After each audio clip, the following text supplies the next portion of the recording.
Bonjour à toutes et à tous, c'est Manuel Correa. Dans cette vidéo, je vais vous montrer qu'il est actuellement très facile de faire un effet petite planète à partir d'une photo en s'aidant de la commande remplissage génératif.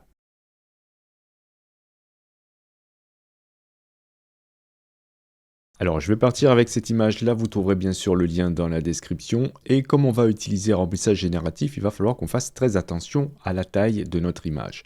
Je vais aller dans le menu Image, taille de l'image pour vérifier la taille de celle-ci et je vais travailler avec une toute petite taille.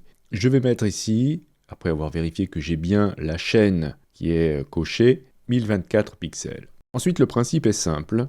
On va utiliser un filtre qui déforme, que vous trouvez dans le menu Filtre, Distorsion et ici Coordonnées polaires.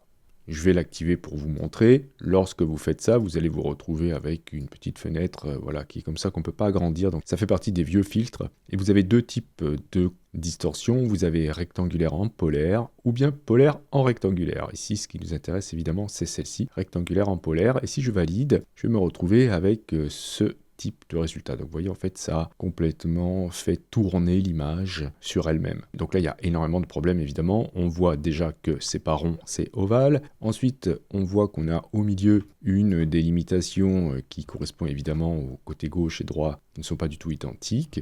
Et on a aussi des étirements de part et d'autre. Bien, on voit aussi qu'on n'a pas beaucoup d'éléments de paysage, ce qui fait qu'on a des distorsions qui sont très importantes. Alors je vais revenir en arrière avec CTRL Z ou commande Z et on va arranger tout ça. Donc le principe pour que ça fonctionne, il faut qu'on ait une image qui soit carrée. Regardez, je vais vous montrer. Je vais aller dans taille de l'image. Cette fois-ci, je vais bien décocher la chaîne et je vais mettre ici 1024, ce qui me fait une image carrée 1024 sur 1024. Si j'inverse mon image, rotation de l'image 180 degrés, voilà, je me retrouve avec ça. Et je peux à nouveau faire appel au filtre de distorsion. Je peux tout simplement aller dans filtre et je retrouve ici le dernier filtre utilisé qui est donc le tout premier dans la liste. C'est pas besoin d'aller le rechercher dans distorsion. Vous avez même un raccourci pour cela, Alt, CTRL, F. Donc je vais activer la distorsion et voilà, je me retrouve maintenant avec quelque chose qui ressemble beaucoup à ce que l'on souhaite faire. Donc là encore, on se retrouve avec cette ligne au milieu et pas assez d'informations et aussi des étirements. Donc il va falloir qu'on fasse beaucoup de retouches. D'abord, on va augmenter la largeur de l'image pour lui donner plus d'informations et ensuite on ira corriger ce trait au milieu. Donc je vais revenir en arrière plusieurs fois, voilà, jusqu'à retrouver l'image d'origine et je vais faire un petit calcul, mais vraiment pas très compliqué. Je vais multiplier 1024 par pi. Ça, c'est pas une étape obligatoire, hein, c'est juste pour avoir une certaine idée de la taille idéale, on va dire, de l'image, même si celle-ci sera compressée avec la forme carrée, mais en ce qui concerne le niveau d'information nécessaire pour faire un cercle. Donc ici, il faudrait que l'image fasse 3217 pixels. Donc c'est ce que je vais faire, je vais aller dans Images, et cette fois-ci pas taille de l'image, mais taille de la zone de travail, ce qui va me permettre d'agrandir mon document. Je vais bien laisser le point au milieu ici, et je vais mettre donc ici 3217 en largeur. Et je clique sur OK. Parfait.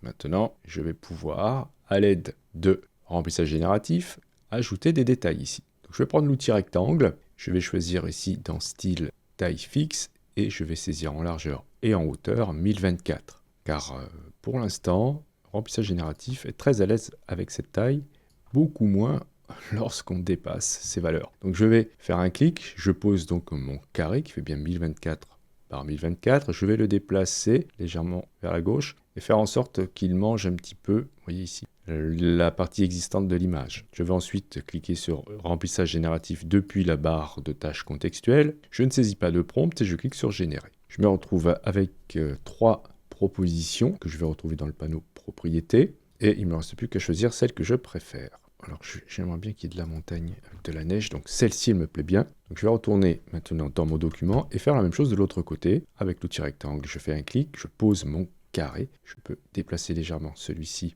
vers la droite et laisser cette petite bande, ça suffira. Cliquez à nouveau sur remplissage génératif, ne pas saisir de prompt et cliquez à nouveau sur générer. Ok, je vais prendre celui-ci et je vais dans mon panneau calque tout écraser. Alors là, il faut vraiment être sûr de ce qu'on fait, hein, car on ne pourra plus ensuite revenir sur les propositions de remplissage génératif. Ou bien vous faites une compilation de l'ensemble des calques, ce qui vous permettra de revenir en arrière si vous souhaitez. Je vais tout simplement aller dans le menu du panneau calque pour demander ici à aplatir l'image ou fusionner les calques visibles, ce qui me permet d'avoir qu'un seul calque. Maintenant, on va régler le problème que l'on a lorsque l'image boucle sur elle-même. Je vais faire appel à un filtre très intéressant pour cela que vous allez trouver dans le menu Filtre, Divers, Translation. Et là, on va déplacer le curseur. Voilà, on va le mettre... allez, on va retenir la valeur, c'est très important pour tout à l'heure. Je vais mettre ici, allez, moins 1600. Voilà, comme ça, je l'ai à peu près au milieu. Et je valide avec OK. Ensuite, je vais prendre l'outil rectangle, faire une sélection comme cela au milieu. Et à nouveau, utiliser remplissage génératif, ne rien saisir et cliquer sur Générer. Je vais faire mon choix parmi les propositions. OK, celle-ci me paraît bien. Et je vais ensuite, à nouveau, aplatir l'image. Depuis le menu Calque, je vais choisir Aplatir l'image. Ensuite, je vais retourner dans le menu Filtre, dans Divers et Translation. Et je vais saisir l'inverse de ce que j'avais mis tout à l'heure, c'est-à-dire 1600. Voilà, pour retrouver mon image de départ. Je valide avec OK. Et je vais ensuite changer la taille de cette image pour qu'elle devienne un carré. Je vais dans le menu Image, taille de l'image. Et je vais mettre ici en largeur 1024. Vérifiez bien que vous ayez décoché la chaîne, ce qui vous permet d'avoir du 1024 sur 1024. Je valide avec OK à nouveau. Et je vais tourner mon image depuis le menu Image, rotation de l'image, et je vais choisir 180 degrés. Et enfin, je vais dans le menu Filtre et je vais cliquer sur Coordonnées polaires. Et je me retrouve avec ça. Ensuite, on va pouvoir s'amuser à faire des petites choses avec remplissage génératif pour agrémenter ce résultat. Donc je vais la tourner à nouveau, image, rotation d'image 180, voilà. Voilà, c'est déjà mieux. Et je vais m'amuser ensuite avec l'outil lasso à dessiner des choses. Par exemple ici, je voudrais rajouter une petite montagne comme cela. Hop, voilà. Et dans la barre de tâches contextuelles, je vais cliquer sur remplissage génératif et je vais indiquer ici que je souhaite une montagne enneigée. Et je clique sur générer. Alors je vais recommencer parce que ça ne me donne pas un bon résultat. Donc, je vais le mettre beaucoup plus haut comme ça. OK, et je vais faire la même chose en bas. Très bien. Donc je vais choisir celle-ci. Et enfin, au milieu, je vais faire un cercle avec l'outil ellipse de sélection. Je vais ensuite aller dans le menu sélection, modifier. Je vais faire un petit contour progressif de 25 pixels. Et je vais indiquer dans la barre de tâches contextuelle qu'il s'agit d'un lac bleu. Choisissez celui que vous préférez. Alors, j'ai fait un cercle, mais on pourrait faire autre chose, hein, quelque chose qui ne soit pas tout à fait régulier. Je vais vous montrer, j'aurais pu faire ça. Voilà, par exemple, vous voyez, ça donne quelque chose d'un petit peu plus conforme à ce qu'on pourrait voir vu de haut. Et enfin, on pourrait rajouter des nuages. Pour cela, je vais tout écraser. Alors, je vais dans le menu, je vais demander à aplatir l'image, et je vais sélectionner un sujet depuis la barre de tâches contextuelles. Donc normalement, ça devrait tout me sélectionner, à part le ciel. Donc ça fait du bon travail, sauf que ça a sélectionné aussi le lac. Je vais sélectionner le lasso. Dans la barre des options, je vais cliquer sur Ajouter à la sélection. Je vais ajouter la partie qui n'est pas sélectionnée. Et je vais inverser, sélection, intervertir.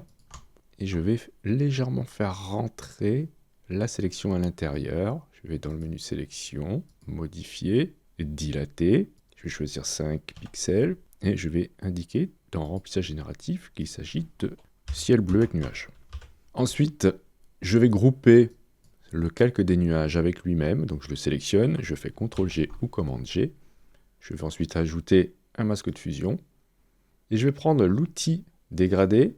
Je vais choisir ici un dégradé radial. Je vais aller choisir dans les dégradés, le dégradé, le troisième ici, dans basique. Je vérifie que je suis en opacité 100 et je vais faire un cliquer-glisser pour faire un dégradé. Normalement, ça me fait un dégradé, vous voyez, dans mon masque de fusion. Je vais déplacer dégradé. Je peux ajouter directement sur le dégradé dans mon document. C'est très intéressant. Ici, vous voyez, j'ai un petit plus. Je vais ajouter un autre arrêt de couleur que je vais déplacer, donc ça sera du noir, et regardez, hop, je peux supprimer des nuages à ce niveau-là. Je peux l'agrandir si besoin, etc.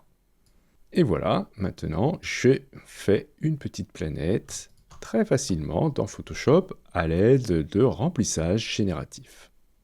Si vous souhaitez vous former à Photoshop, je vous propose une formation complète disponible chez tuto.com, une formation de près de 30 heures de cours dans laquelle je fais un tour d'horizon très large de Photoshop avec évidemment de nombreux exemples et d'exercices.